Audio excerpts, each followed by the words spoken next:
If you work in media or marketing, e-commerce, it feels like AI has definitely passed that cool demo stage. It's not just theoretical anymore. No, not at all. It's a deeply operational now. And you get this feeling, right, that the whole ad delivery system, the sort of plumbing underneath everything is being completely overhauled. Right. And it's happening fast, like Yeah. really accelerating.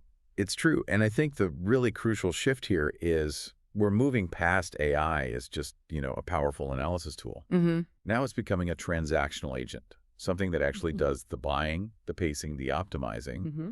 sometimes with pretty limited human oversight. Wow. And that change, well, it fundamentally alters the role of basically everyone listening to us who manages a budget. Absolutely. So, okay, our mission today for you listening is to give you a really clear, action-oriented understanding of the most important stuff from your recent research window. Yep.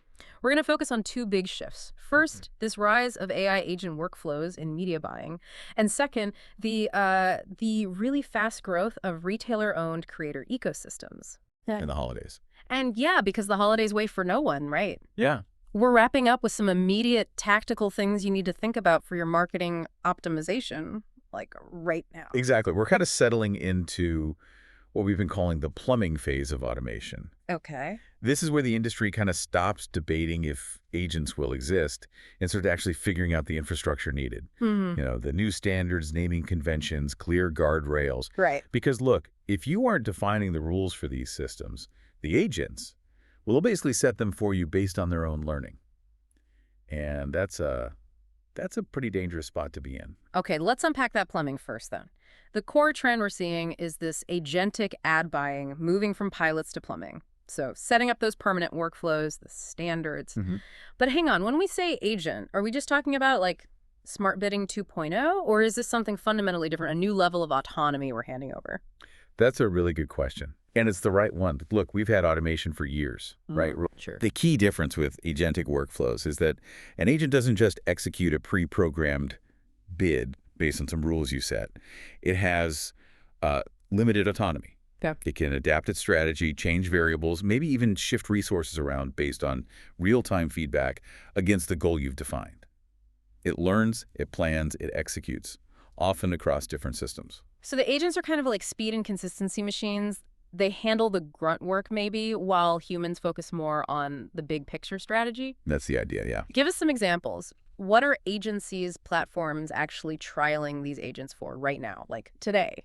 Well, they're moving into tasks often, categorized as junior media ops. Okay. Think planning future campaigns, pacing big budgets across different platforms, handling make goods, the compensation for when inventory doesn't deliver quite right. Right. Discrepancies. Exactly. Yeah. And generating routine performance reports, stuff that's repetitive, high volume, needs constant checking and adjusting. Yeah. Agents are just, frankly, much better and faster at that than a human could ever be. Okay, so if these agents are routing potentially millions of dollars across these really complex environments, they need clear rules of the road, basically. Right. And that's where this ad tech grand bargain idea comes in. Exactly.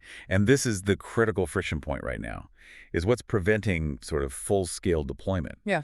Ad tech has always been notoriously layered. Yeah. Right? Lots of middlemen. Yeah, competing middle layers. Yeah. SSPs, DSPs, data clean rooms. These aren't just different technologies. They're different business models, often fighting over who gets the last slice of the ad dollar. And critically, who owns the data trail? Bingo. Who owns the data trail? So if an agent is trying to run a campaign across all these different channels, it needs a standard way to talk to everyone without, playing favorites. Precisely. I can imagine that creates huge friction around transparency. It absolutely does. We're seeing really heated debates around standards, accountability, like who approves a major pacing shift if the agent makes a real-time adjustment at 3 a.m.? Good question. Who's accountable if an agent overspends or, misallocates budget because they had incomplete data? How are the full logs of the agent's decision shared? And who gets to see them? These issues, trust and transparency, they're the biggest hurdles the industry's trying to solve right now. Okay. It sounds a bit chaotic, but the overall direction seems clear. Consolidation of that repetitive buying work is coming. Definitely. Now, if I'm listening, maybe I own a smaller business, an SMB, I might think, okay, this sounds like big agency, big budget stuff. What's the eventual upside for a smaller team here? See, this is where it gets really interesting for everyone. This automation, it actually foreshadows much simpler outcome-driven campaigns. for everybody, regardless of size. How so? Well, the major benefit is just faster iteration. Imagine testing, say, 100 different creative and targeting combinations automatically. That was historically way too expensive, too time-consuming for an SMB to manage manually. Now, the agent can handle that complexity. It gives you simpler cross-channel execution, more predictable costs, tied directly to outcomes you actually care about, like qualified leads or store visits. That really does lower the barrier to entry for super efficient media buying. What's the practical timeline, though? When might, the average listener start seeing this kind of power in the tools they use every day? Well, our sources are suggesting we'll see pilot-level features showing up in mainstream tools probably over the next, let's say, 1 to 3 quarters. Okay, so fairly soon. Yeah, they'll probably start as like co-pilots, drafting plans and budgets, acting as super assistants. Then they'll gradually evolve into agents with limited autonomy, governed by the specific guardrails you set for your brand or your vertical. Got it.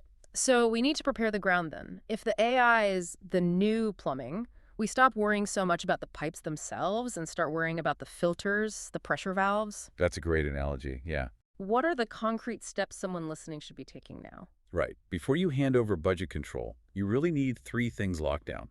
First, tighten your data permissions. Know exactly which platforms can access which bits of your own data. Okay. Second, standardize your naming conventions.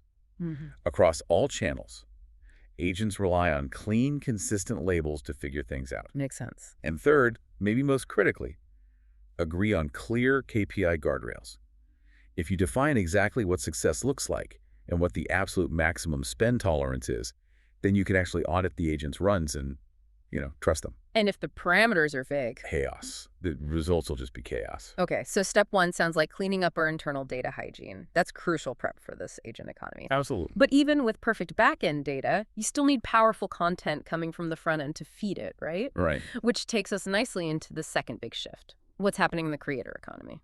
Yeah, this transition connects the dots perfectly, actually. Yeah. Because the solution to, data deprecation isn't just automation. It's also about centralizing high-value data that you get from content, especially when that content is driving actual sales. And the prime example of this right now has to be Sephora. They launched My Sephora Storefront. It's basically a custom affiliate platform, but owned entirely by them, the retailer. And the success has been really rapid. They've got 1,000 creator storefronts live already, which seems perfectly timed for a holiday data capture. It's an incredibly smart play, very defensive in a way. It's a retailer-side affiliate model, right? So it intercepts traffic that might otherwise go off to Amazon or some third-party affiliate network. Right. They offer good commissions, looks like around 15%, but the huge strategic win is they keep all the traffic data, the conversion path info, the behavioral stuff, all in-house. First-party data. That proprietary capture of first-party data, that's the real strategic asset they're building. Yeah, it effectively turns that user-generated content conversion into a measurable asset that Sephora controls directly. I also liked the mindset behind it. We saw that quote from Brett Mischel, their VP of Social and Influencer Marketing.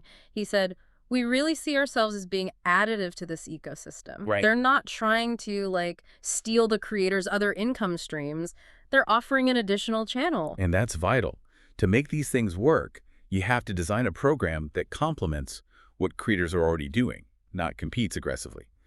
The goal is turning that user influence into revenue streams where you own the behavioral data. Okay, so for our listener, again, maybe the SMB owner who definitely doesn't have Sephora's marketing budget, how do they apply this model tactically, right now? Yeah, you don't need a custom-built platform. You just need to mirror the core data functionality.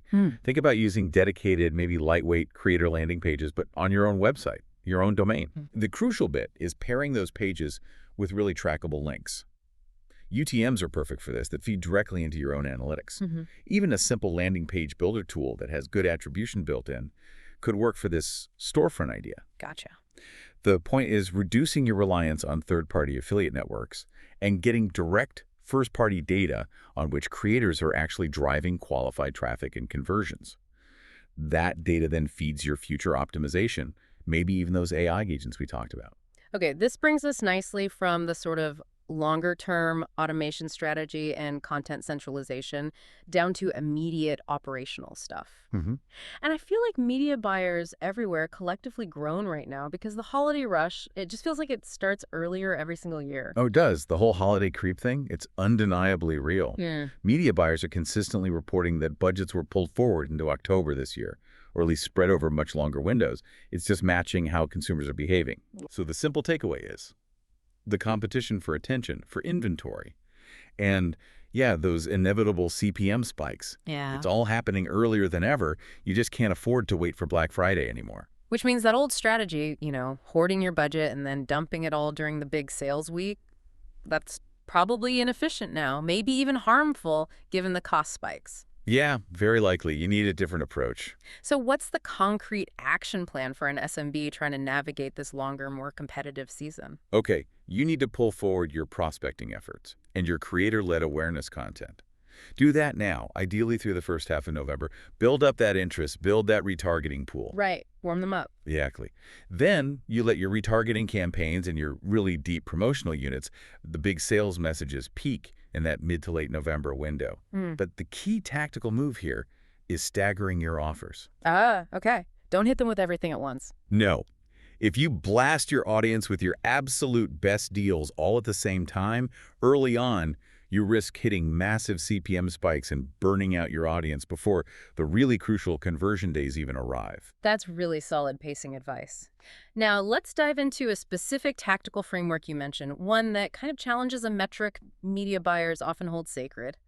The idea that a high click-through rate, CTR, is always good. Right. We need to audit for this concept of lower CTR, better leads. Yeah, this is so critical for PPC optimization, especially when budgets are tight and traffic is expensive, like during the holidays. The argument is simple. An inflated CTR isn't actually good if it just invites a ton of unqualified clicks that burn through your budget. Wasted spend. Totally wasted spend. We have to reorient our focus away from just raw clicks and towards impression-qualified visibility and the conversion rate per qualified session. It's about quality, not just raw volume. Okay, we've got a 4-step audit process here that basically anyone can run right now on their search or display campaigns. Let's walk through step 1. Okay, step 1. Pull the data. Segment your performance from the last, say, 30 to 90 days. By query, by audience segment, by campaign theme. Yeah. Get granular. Right. Don't just look at the campaign totals. No, look at the individual performers within the campaign. Okay, step 2 is where we find the budget sinks, right? You're flagging segments that show an above-average CTR, but a below-average conversion rate. So people are clicking, but they're definitely not buying. What's the usual suspect there? Often it's things like irrelevant, really broad search terms triggering your ads. Or maybe overly general ad copy that promises something the landing page doesn't quite deliver. Okay, so how do you fix that? The fix is usually 3 things. 1, tighten your negative keywords aggressively. 2, refine your match types, get stricter so you stop showing up for those tangential searches. And 3, maybe add audience filters to qualify the traffic better before they even click. You basically want to discourage the tire kickers. Makes sense. Step 3 then looks for the opposite. The hidden gems, the opportunities. You identify segments with a below-average CTR, so not many clicks, but an above-average conversion rate. These are qualified people, right? But you're just not reaching them effectively. Precisely.